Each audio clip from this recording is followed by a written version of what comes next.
yo le he pedido y por supuesto le agradezco muchísimo que haya aceptado tan entusiastamente a un hombre que yo además admiro y reconozco mucho porque tiene desde hace muchos años un trabajo intelectual, político, en tareas de gobierno también, ¿no? Que tuvo responsabilidades de gobierno en algún tiempo. Y además es un hombre que es muy claro en sus ideas políticas, lo cual eso siempre se agradece. Cuando uno lee un texto, un artículo de opinión, siempre se agradece que el articulista sea muy claro, muy transparente en lo que está pensando. Y Agustín es un hombre que a lo largo de su trayectoria pública y también personal, pues ha sido muy claro, digamos, en sus ideas. Entonces yo le agradezco mucho al ingeniero Agustín Basilio de la Vega. Voy a mencionar muy rápidamente. Él seguramente lo hará mejor que yo, ¿no? Un poquito de su trayectoria. Agustín es ingeniero civil, se ha dedicado durante muchísimos años, ¿no? A escribir, a analizar los temas de la vida social, de la vida pública. Ayer me pasaba un dato que yo no conocía, que había empezado a hacer esto justamente en un periódico ya desaparecido de aquí de Jalapa, el periódico Política, que dirigía y que era propiedad de mi querido tocayo Ángel Leodegario Gutiérrez Castellanos, que en paz descanse. Y yo conocí a Agustín como articulista en el Diario de Jalapa, donde además fuimos compañeros porque yo trabajaba ahí, yo estaba a cargo de la sección editorial y él pues honraba las páginas del Diario de Jalapa escribiendo un artículo a la semana. Y lo hace desde hace muchísimos años. Es un articulista que tiene muchos años. ¿Qué será, Agustín? Como 20, 25 años, ¿no? Tienes escribiendo ahí. Estaba haciendo la cuenta, estimado Ángel. Antes aprovecho para saludar a todos los alumnos de la NAHUAC. Es para mí un honor. De la Universidad de Jalapa, de la Universidad de Jalapa. Perdón. Bueno, perdón el exabrupto de la Universidad de No, Jalapa. está bien. Por cierto, ¿está bien el director de salud y todo? Sí.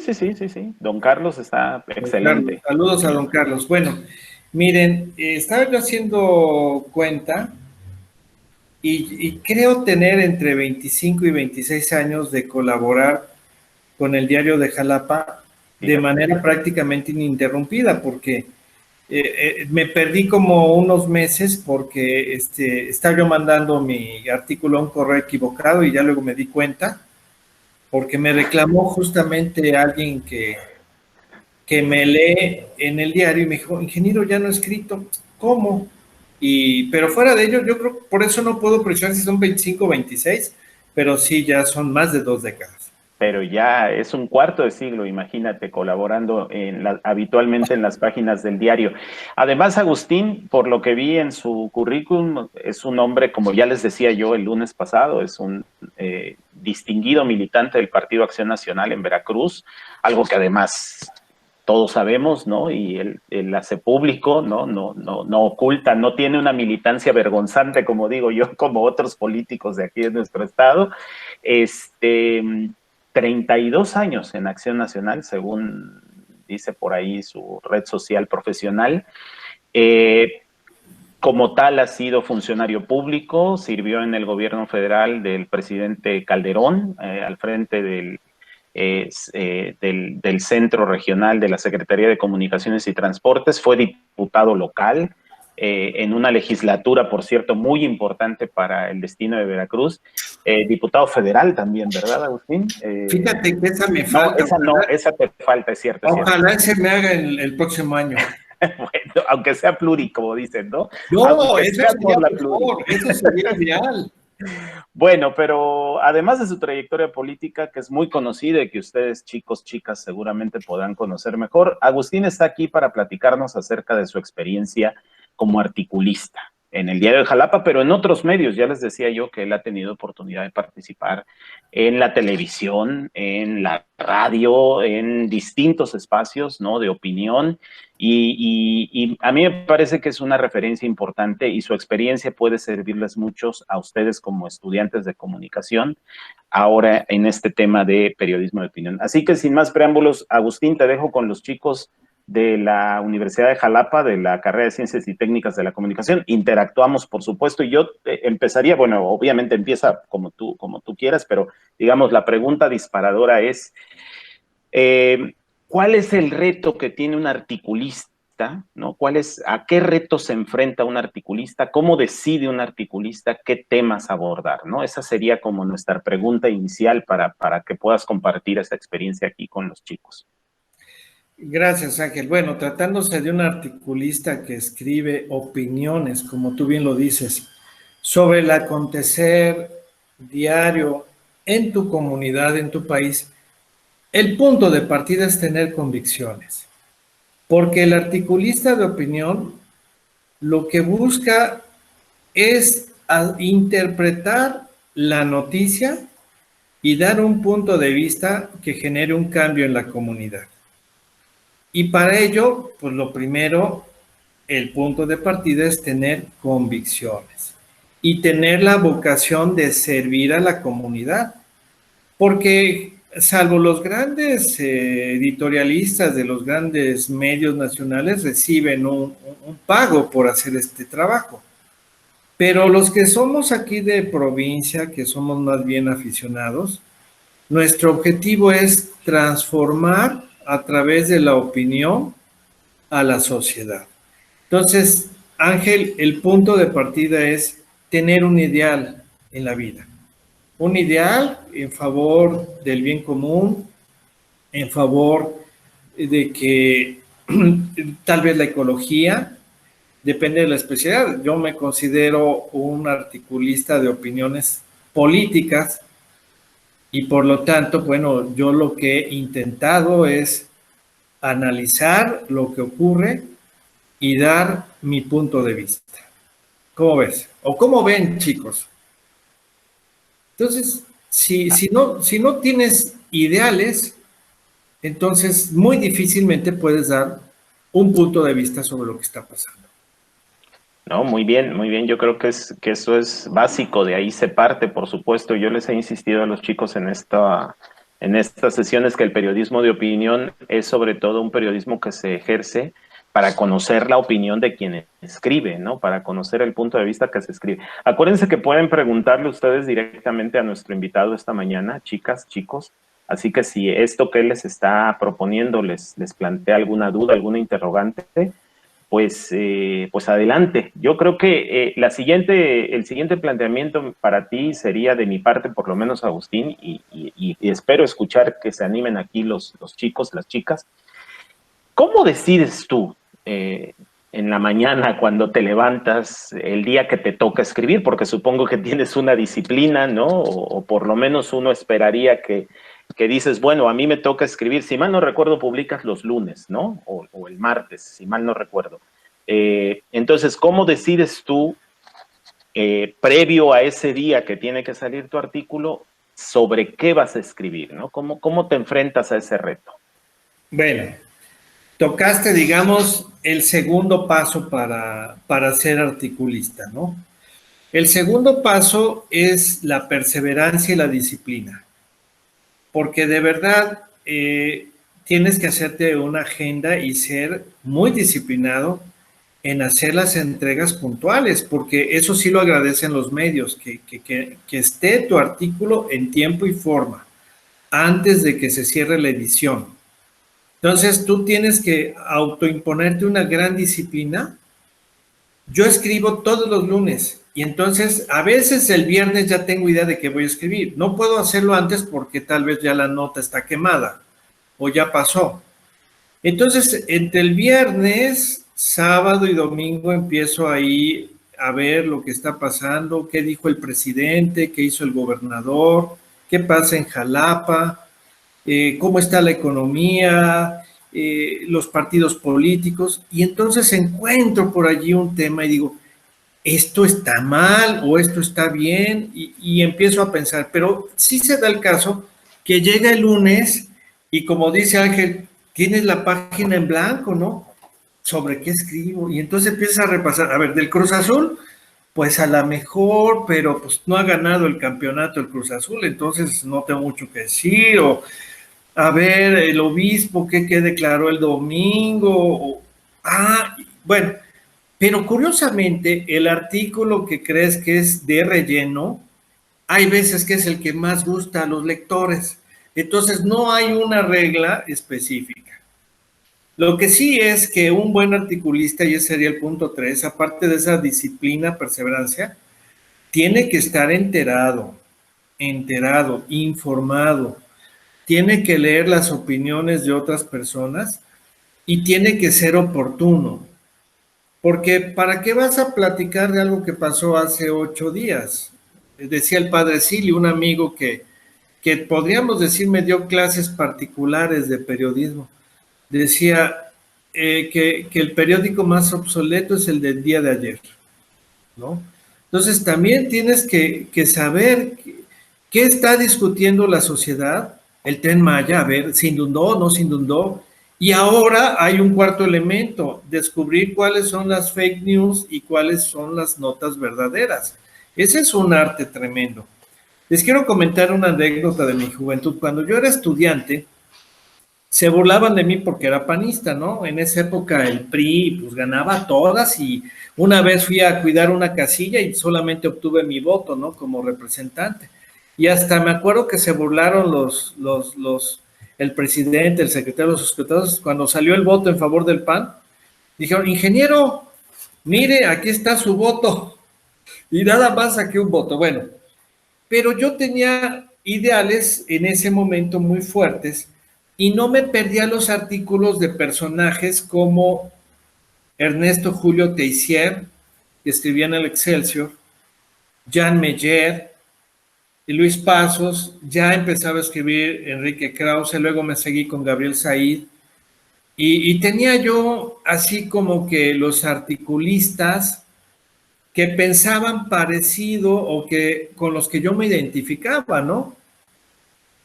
Y entonces, esos articulistas te inspiran.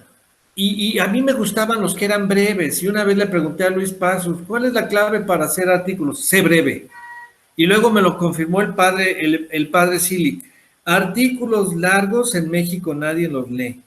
Recuerda que en México la gente no lee y mucho menos van a leer un artículo largo. Entonces, me hice el propósito de nunca excederme de una cuartilla.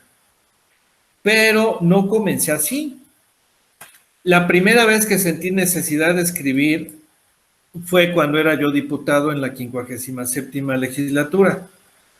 Entonces fui a ver a Ángel Odegario Gutiérrez y le llevé un pergamino como de 3 o 4 hojas.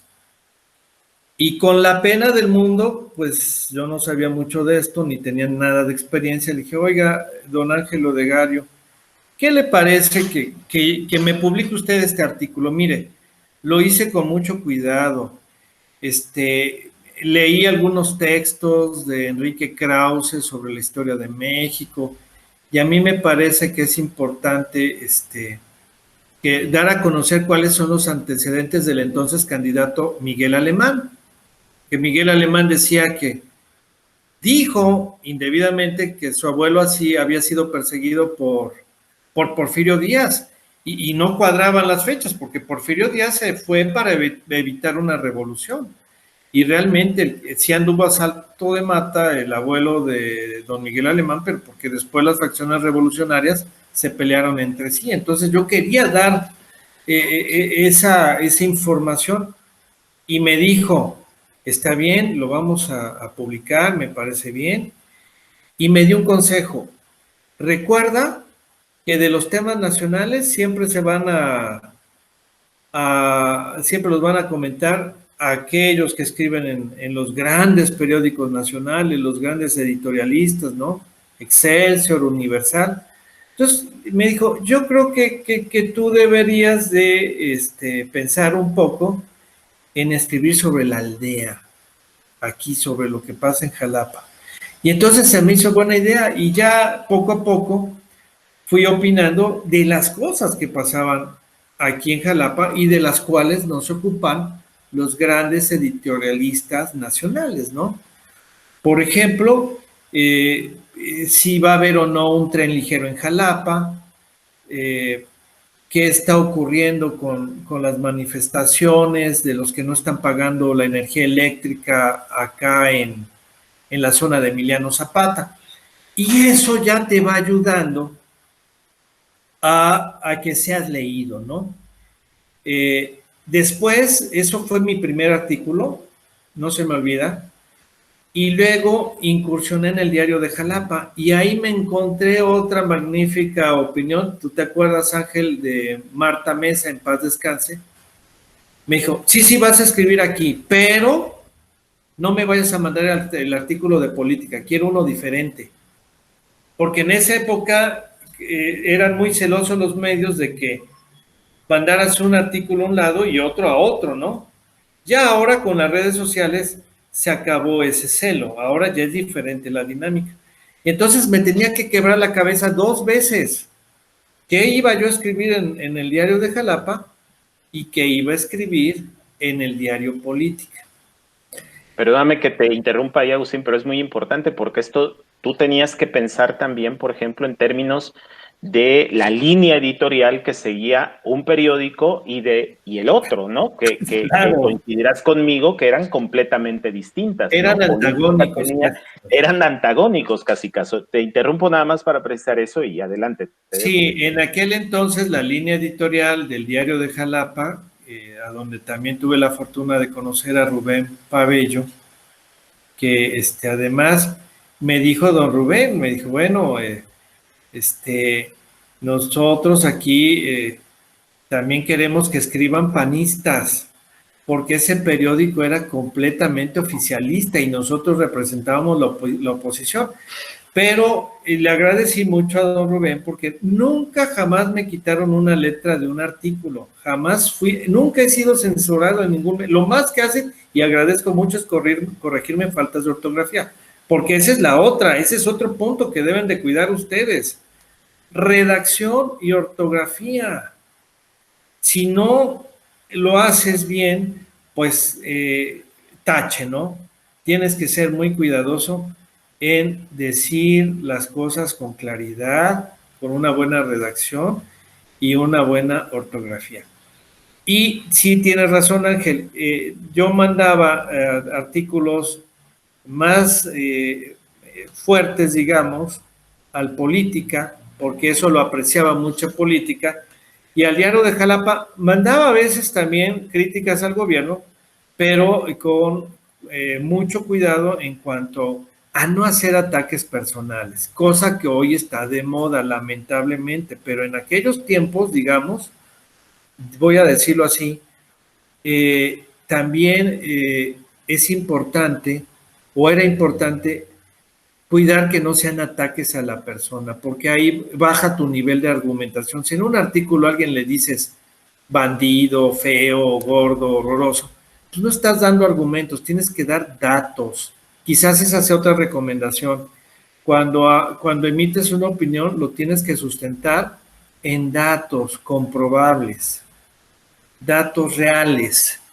Por ejemplo, si vamos a hablar de economía, a ver, ¿por qué está mal la economía? Pues cuando menos decir, a ver, el Producto Interno Bruto que mide o que está medido y que lo publica perfectamente el Centro de Estudios de las Finanzas Públicas, que es el órgano oficial de la Cámara de Diputados, pues ahí está, es menos 10% y el año pasado fue menos 0.5%.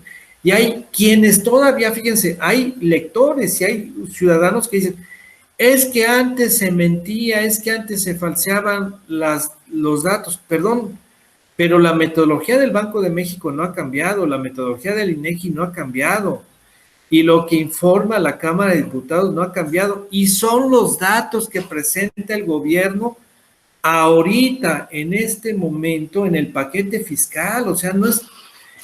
Fíjense que aquí hay que luchar contra el relativismo, que sería otra idea que yo les doy. Todo el mundo está acostumbrado a decir, ah, bueno, es que esa es tu verdad, pero mi verdad, perdón, pero no es cierto. Hay verdades aquí y en China que no se pueden discutir, como por ejemplo que pi es igual a 3.1416 y es un número fraccionario infinito. Ni modo que el pi sea diferente en China que en Inglaterra, ¿no? O que tú digas, no, la capital de Inglaterra es Manchester. No, es Londres. Entonces, En eso, chicos, yo creo que un buen periodista tiene siempre que apoyarse en la verdad, ser objetivo, debatir, sí, con datos, con ideas, pero no caer en el subjetivismo absoluto que te lleva a un relativismo en donde, pues ahora sí que la opinión de un ciudadano, de una fake, vale lo mismo que la de un científico o la de una persona que se ha dedicado toda la vida a estudiar un fenómeno social o económico, ¿no? Pero a ver, no me quiero alargar mucho con estas ideas. Me gustaría escuchar más preguntas, por favor. Yo tengo una... ¿Puedo? Ay, No, perdón, disculpe. perdón. A ver, primero Ingrid y luego Calu, por favor. Escuchamos a Ingrid. Bueno, ¿qué fue lo que a usted como que motivó así, dijéramos, por decirlo así, para hacer lo que hoy es, por ejemplo, bueno, lo que es un articulista, fue eso que lo motivó? O sea, ¿cuál fue su motivación? Mi motivación es, se los digo, poder explicarle a la sociedad desde el punto de vista humanista, porque yo considero que lo que hace falta en el mundo es la solidaridad, la subsidiariedad, la búsqueda del bien común, el respeto de la dignidad humana, que digamos que es el humanismo que hoy en día enarbola la democracia internacional de centro. Ese humanismo, a la luz del humanismo, explicar los fenómenos sociales y, si se los digo en palabras llanas, combatir el error, combatir lo que yo considero que hoy en día es uno de los principales problemas del mundo. Creo yo que es el populismo, tanto de tendiente hacia la izquierda o de tendiente hacia la derecha, porque el populismo encarna el tratar quedar bien con las personas aunque no se puedan resolver los problemas. Este tipo de política hace que las personas caigan en el error fácilmente con la esperanza de que van a resolverse todos sus problemas. Y muchas veces la realidad es que para resolver los problemas hay que hacer muchos sacrificios y no son sencillas. Bueno, podríamos hablar mucho de ello, pero sí mi objetivo es interpretar la realidad a la luz de estos valores, los repito, la dignidad de la persona humana, la lucha por el bien común, la solidaridad, la subsidiariedad, que son las cosas en las que yo creo que pueden ayudar a que la sociedad sea mejor, y tratar de desengañar a las personas de una interpretación incorrecta de la realidad. Ahora, fíjense bien, en mi caso, yo comencé porque había leído articulistas que a mí me habían inspirado para mi vida, ¿no? Por ejemplo, si no hubiera sido por Gabriel Said, no me hubiera yo convertido en empresario. Gabriel Said tiene una tesis maravillosa, la inversión en bicicletas, el autoempleo, el hacer tu propia empresa. Yo salí en el 88 y en 1989 ya había fundado mi empresa Ingeniería del Golfo de México, SADCB, con compañeros de la universidad. Entonces yo creía mucho en eso y pensaba que la labor del Estado era generar condiciones, y hasta la fecha lo pienso, para que haya muchas empresas, chiquitas, medianas, grandotas. Entonces, ese ha sido mi ideal, eso fue de lo que me convencí al leer a Gabriel Said en aquellos años. Todavía sigue escribiendo Gabriel Said, nada más que es un nombre muy discreto, búsquenlo si quieren, Gabriel Said, con Z, y entonces yo llegué a la diputación por un partido que cree en esos mismos principios, y yo no digo que ese partido sea ni el mejor, ni esté lleno de santos, ni nada, simplemente era el que sus postulados me convencían también. Entonces, gracias a ese partido yo llegué a ser diputado, y cuando estaba yo en la diputación dije, pero a ver, una de dos, o me pongo a leer lo que escriben del PAN y de lo que pensamos, o me pongo a escribir lo que pensamos y lo que queremos para México. Y esa fue, digamos, la motivación. Muy bien, he estado haciendo aquí algunas Gracias. anotaciones, ahí está Ingrid, he estado haciendo aquí unas anotaciones así a vuelo de pájaro, como dices, ¿no? A bote pronto, Agustín, de lo que pues estás compartiendo aquí con los chicos, que me parece muy enriquecedor, muy interesante. Calu, querías preguntar y luego Edu, por favor. Sí, claro. Hola, soy Iván. Muchas gracias. Bueno, comentaba que de inicio es titulado por parte de Ingeniería Civil y bueno, con todos los datos que nos va presentando, que ha desarrollado otras cosas. Sabemos que el periodismo tiene un enfoque multidisciplinar. ¿Cómo vinculas la Ingeniería Civil y todo este proceso que hiciste con el periodismo? ¿Cómo te funcionó a ti? ¿Qué sacaste de esa carrera? Y pues, nada. Bueno, les voy a dar datos curiosos. Krause es ingeniero industrial. Slim es ingeniero civil. El actual presidente de Argentina, bueno, el anterior presidente de Argentina era también ingeniero civil. No me caía muy bien, pero una habilidad que desarrollamos los ingenieros, pues es la investigación, son los números sobre todo, y eso te ayuda muchísimo a aplicar la lógica matemática en la interpretación de los acontecimientos. Entonces, tú buscas en ese sentido encontrar cuáles son las causas del por qué está pasando esto, ¿no? Ahora, también debo decirles que yo recibí una formación humanista muy sólida en la secundaria y en la prepa. Yo tuve un maestro que fue un sacerdote jesuita norteamericano, el padre Tomás Cohn, pues que me dio una clase de estudio dirigido y eso me ayudó mucho a la interpretación de la historia de México sobre todo. Y luego en la prepa, pues tuve también maestros muy importantes que me cultivaron el amor hacia las humanidades. Y llevé la prepa de humanidades y de exactas al mismo tiempo, nada más que, pues uno a esa edad es uno juguetón y sentía yo que necesitaba entrar a las clases de matemáticas más que a las de historia. Porque pues la historia como de por sí me gusta, pues me la iba yo aprendiendo, pero de aprenderte a resolver ecuaciones de álgebra y de cálculo, pues ya implica pues otro tipo de trabajo, ¿no? Pero ayuda mucho la lógica matemática para tratar de encontrar la razón de las cosas, encontrar las causas de los acontecimientos, por qué está pasando esto. Miren, hoy en día, nada más les voy a poner un ejemplo.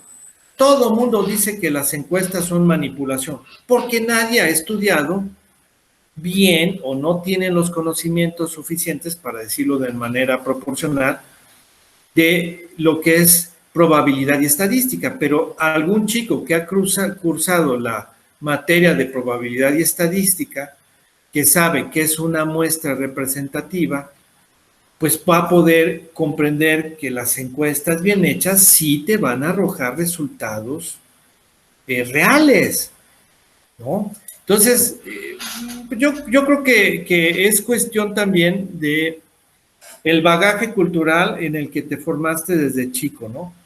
Pero pienso que hay muchos ejemplos de buenos ingenieros metidos en política y en el periodismo también. Gabriel Said, por ejemplo, además de ser buen escritor, es un gran contador. Tiene un despacho increíble que lleva la contabilidad de muchas empresas. Y les voy a dar otro nombre de otro articulista, otro tipo de articulista que también nunca me lo pierdo cuando lo veo, Jan Meyer. Jan Meyer ha escrito incluso libros. Y Jan Meyer es un historiador, fíjense que él es de origen francés, pero tiene la doble nacionalidad. Vino a hacer una tesis aquí en México para, no sé si su maestría o algo, y se quedó a vivir en México y ahora ama México como si fuera su país y es mexicano. Y cada vez que veo un artículo de Jan Meyer digo, este es un erudito, es un hombre que es un sabio y me gusta mucho, ¿no? Porque no escribe cuestiones que no están debidamente comprobadas.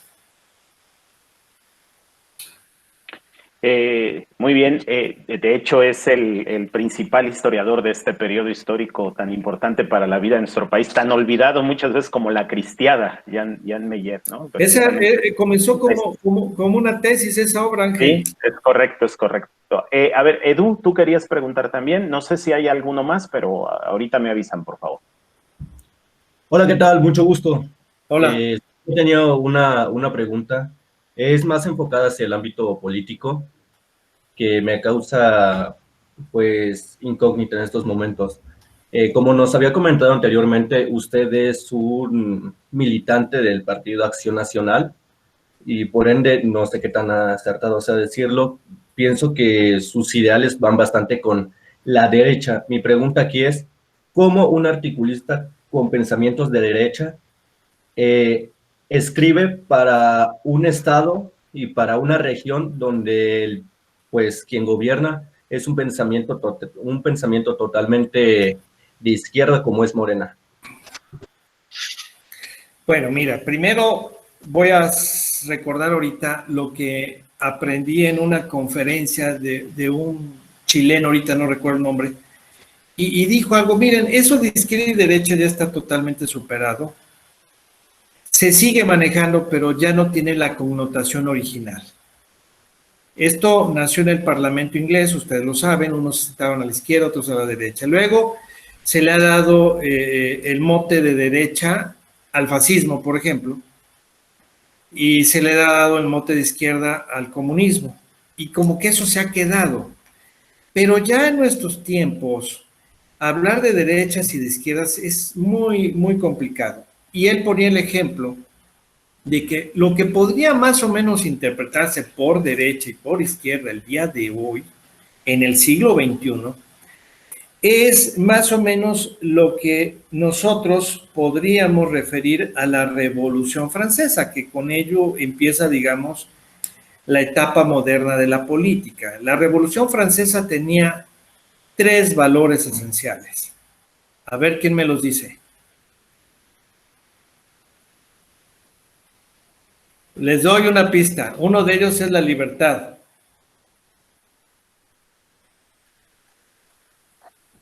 ¿Otra? A ver, a ver. A ver, a ver. ¿Cuáles eran los ideales de la revolución? A ver, ¿quién bueno, estaba hablando? Ingrid. Patria. ¿Cuál? Patria. No. Libertad, egalité y fraternidad. Esas 3, fraternidad, igualdad y libertad, podrían ayudarnos a pensar cuál es la derecha, cuál es el pensamiento de derecha, pensamiento de izquierda en el siglo XXI, para tratar de tener una especie de ayornamiento, de actualización. Bueno, decía él, si quisiéramos ahorita pensar quiénes son los de derecha, podríamos pensar en el valor de la libertad. De esos 3 valores de la Revolución Francesa, los principales pensadores de derecha ponen el acento en la libertad. Y el extremo sería Adam Smith. Dejar hacer, dejar pasar, que cada quien resuelva su vida como pueda, ¿no? Pero para alguien de izquierda diría, no, para mí lo más importante es la igualdad. Que todos tengan el mismo ingreso, que todos tengan la misma casa, que todos puedan alcanzar el mismo nivel universitario. Y entonces él decía, porque al fin era de la democracia de centro, y yo estaba en un curso de la democracia de centro, decía, nosotros pensamos que debe ser la fraternidad. ¿Qué quiere decir esto? Como a todos nos importa la libertad, a las 3 corrientes de pensamiento, a las 3 corrientes de pensamiento nos importa la igualdad, y a las 3 de corrientes de pensamiento nos importa la fraternidad o solidaridad. Y ahí es donde entro yo. Para mí es importante la libertad, es importante la igualdad, pero más importante que ello es la solidaridad o fraternidad. Es decir, que un gobierno promueva la libertad, promueva la igualdad, pero ponga el acento en la fraternidad. o en la solidaridad. Esa, digamos, sería la democracia de centro. Y se las pongo así porque la democracia de centro antes se llamaba democracia cristiana. ¿Y cuáles son los partidos? Y ahí les va la tarea de mi parte. Tienen que investigar a qué organizaciones internacionales pertenece el PRI, el PRD, Morena y el PAN. Y ahí ustedes verán que el PRI pertenece a la Internacional Socialista, igual que el PRD, igual que Morena. Y el PAN no, el PAN pertenece a la Internacional Demócrata de Centro, que tiene sus raíces en estas bases. Ahora, esto no quiere decir que todos los políticos encarnen esos valores, porque también hay personas que llegan a los partidos como si se trataran de, ¿cómo se llama? De franquicias, ¿no? Quiero ser candidato y ahorita el partido de moda es este, y entonces, pero ahí no hay convicciones, ¿no? Entonces, para contestar tu pregunta, yo pertenezco a esa corriente y algunos partidos en el mundo que están dentro de la Internacional Demócrata de Centro es la Democracia Cristiana de Alemania, cuyo principal mandatario ahorita pues es Angela Merkel, de ahí fue Konrad Adenauer, y pues nosotros en el PAN somos el partido hermano de la Democracia de Centro de Alemania. No es comercial, pero contesto tu pregunta. Gracias. A mí me gustaría saber, hola, buenas tardes. Hola. A mí me gustaría saber cuál fue el artículo que publicó que fue el más importante, que hasta ahorita... ¡Ay, Dios! Este fue el artículo más importante y ¿a qué se basó? O sea, ¿qué fue lo que lo motivó a escribir? Creo que no voy a tener una respuesta muy objetiva, pero uno de los que más me han gustado fue el último que escribí, porque, pues le decía yo a Ángel que no tenía de qué escribir el lunes, pero afortunadamente Monseñor Hipólito Reyes Larios hizo una declaración muy importante el domingo en la misa.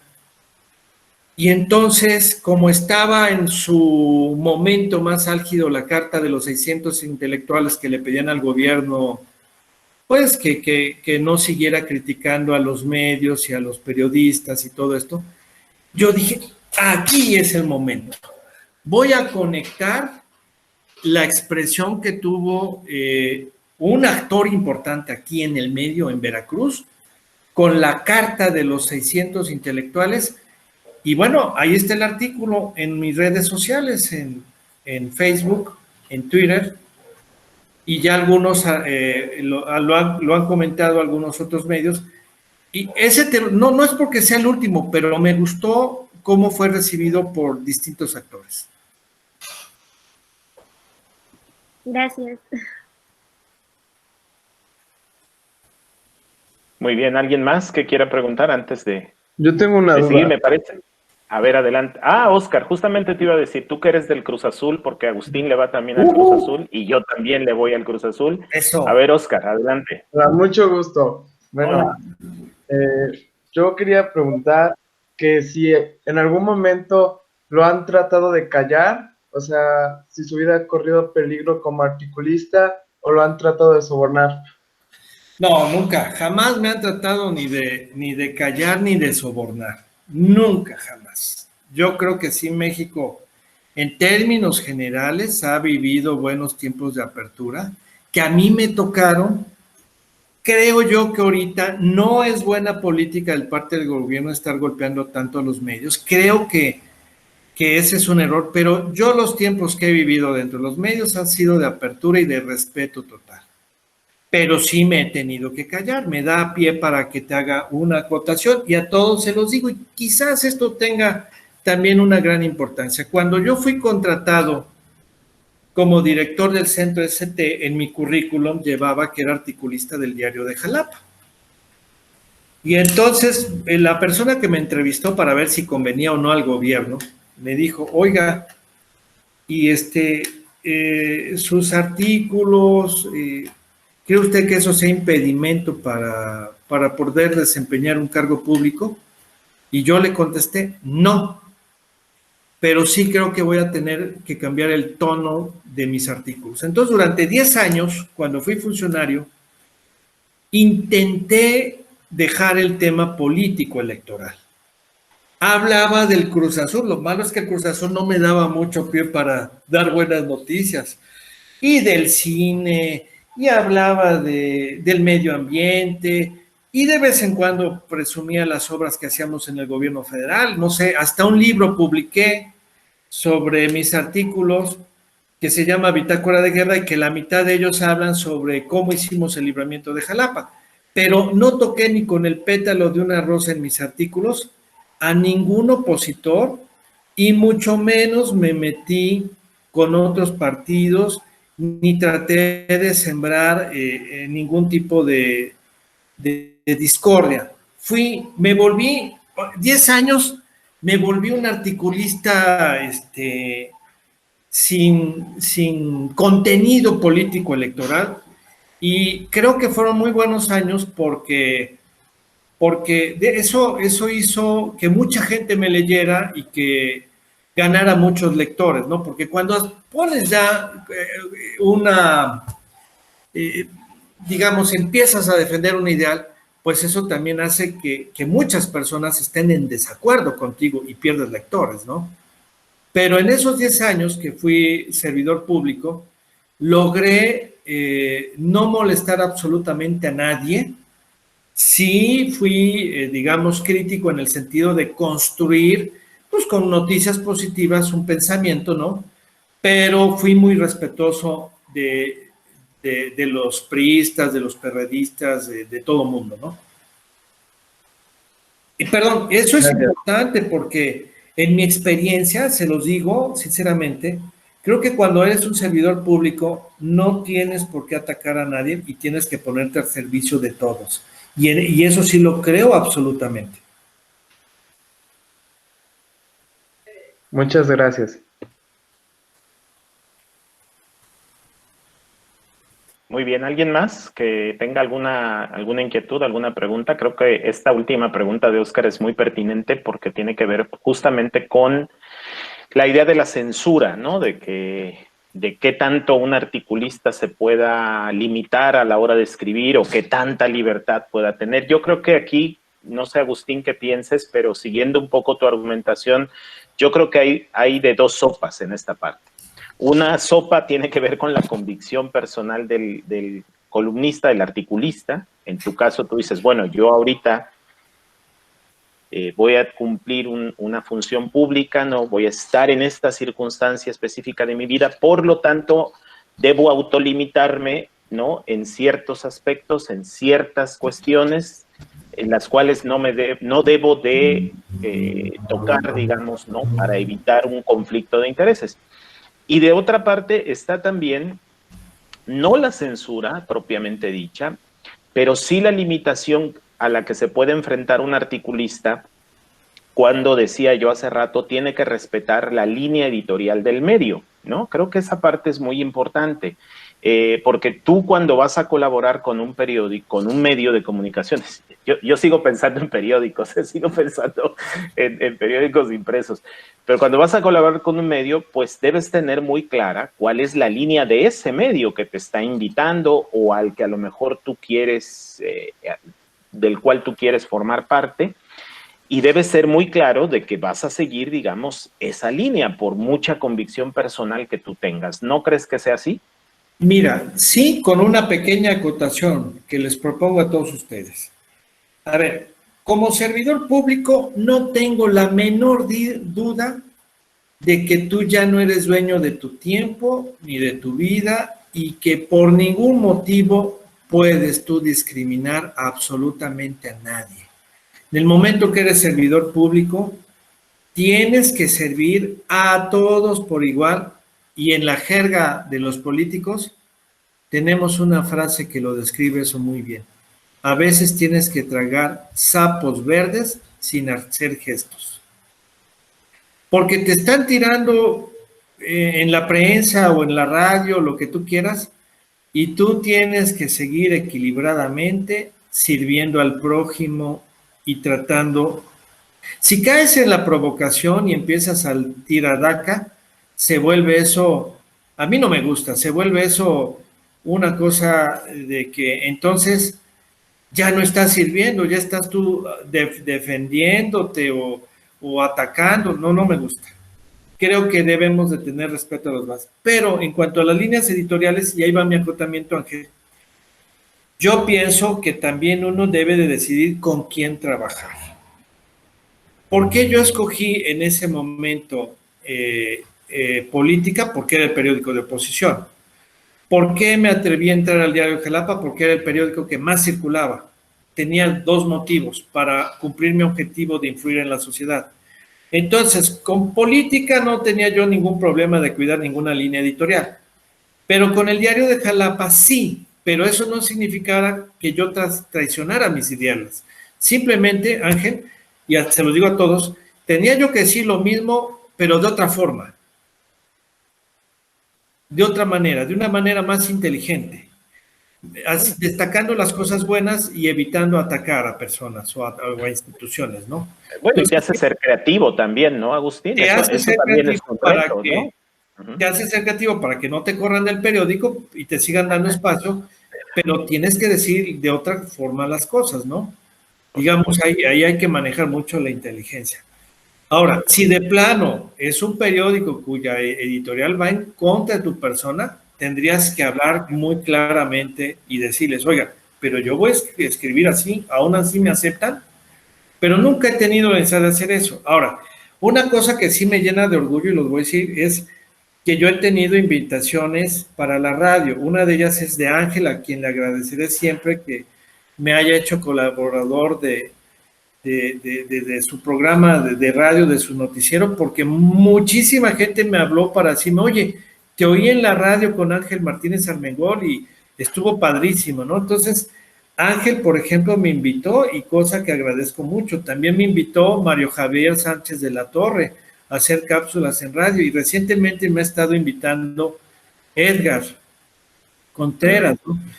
Yeah. Y eso también es muy bonito porque pues empiezas a cosechar lo sembrado durante muchos años, ¿no? Y eso creo que es de las cosas más satisfactorias que te da la vida. Que, por ejemplo, esta conferencia, qué padre que me invitaron. ¿Por qué me invitaron a mí? Bueno, yo creo que porque Ángel es mi amigo y le voy al Cruz Azul.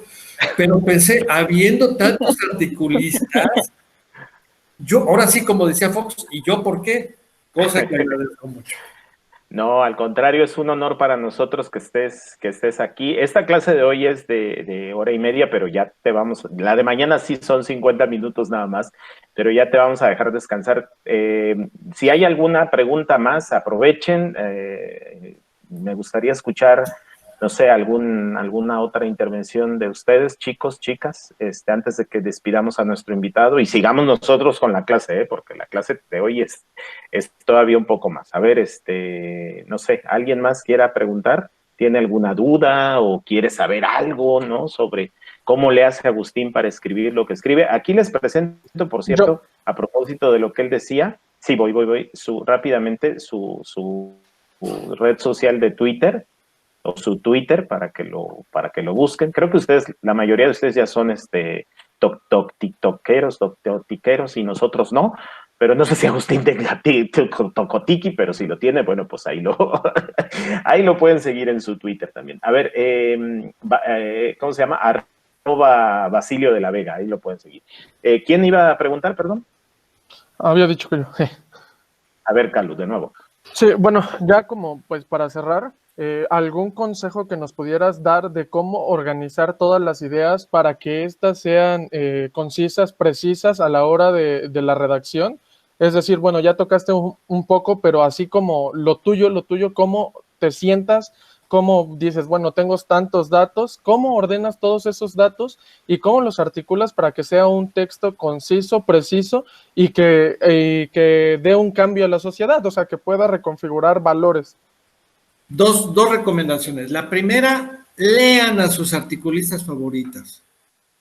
Ellos te van a dar un gran ejemplo. Miren, a muchos no les gusta Luis Pasos, pero Luis Pasos hace artículos brevísimos y va al grano. Sergio Sarmiento. Ya dije Gabriel Said, Jan Meyer, Enrique Krause. Leía yo mucho a Castillo Peraza, además que él hacía artículos muy largos. Castillo Peraza también tenía una obra. Entonces, tú vas a escribir, vas a producir de acuerdo a tus nutrientes. Si tú tienes tus, podría decirles más escritores, ¿no? Me gusta mucho, ay, se me fue ahorita escribe en el Washington Post, Ángel, es muy liberal, por cierto, pero bueno, a ver, una es, lean a los articulistas que van con su pensamiento de ustedes. Y segundo, tienen que enfocarse a la idea central. Siempre escriban. Uno, ¿por qué escribo y qué quiero comunicar? El famoso SOCO. Creo que eso lo ven ahí contigo, ¿no, Ángel? Sí, yo espero el SOCO, que sí. Por sus siglas en inglés es algo así, lo que yo esencialmente quiero comunicar. ¿Por qué escribo y qué quiero comunicar? Vayan primero al grano, el punto central, y ya luego lo explican, ¿no? Generalmente es la nota. Pasó esto, ¿no? Voy a poner un ejemplo que está ahorita de moda. El tren interurbano de Jalapa. El tren interurbano de Jalapa, a ver, ¿es necesario?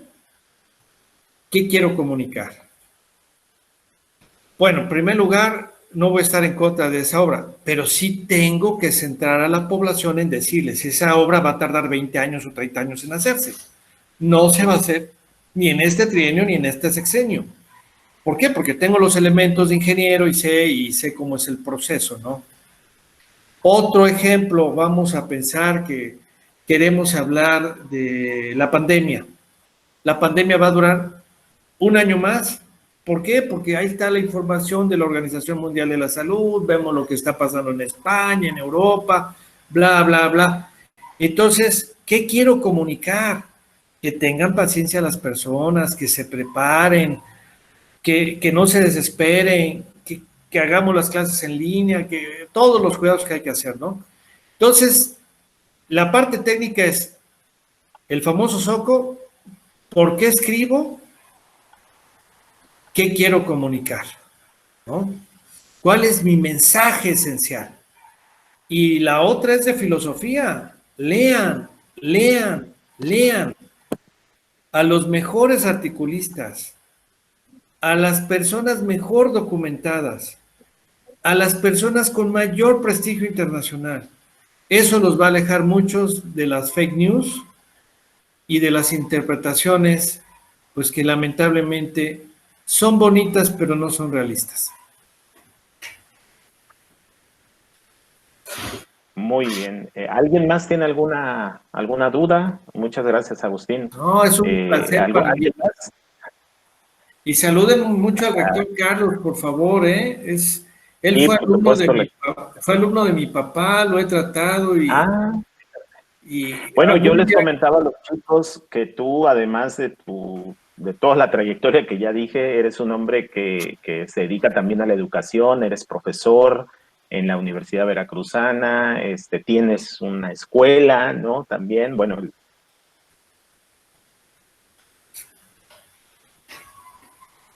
Digamos que soy inquieto, Ángel.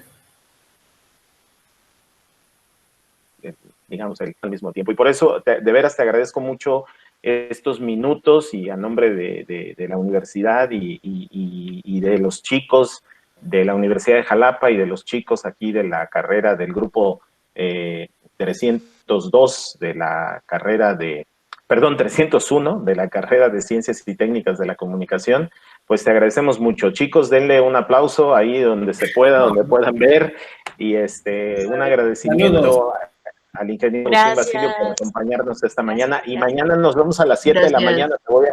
Te voy a robar muy temprano, Agustín. Padrísimo. Ay, sí, voy a venirme con una taza de café, te lo prometo. Unos minutos. Ándale, por supuesto. Bueno, muchas gracias, Agustín. Te despedimos. Buen día a todos. Gracias. Adiós, gracias. Adiós. Gracias. Bueno, chicos, Bye. chicas, espero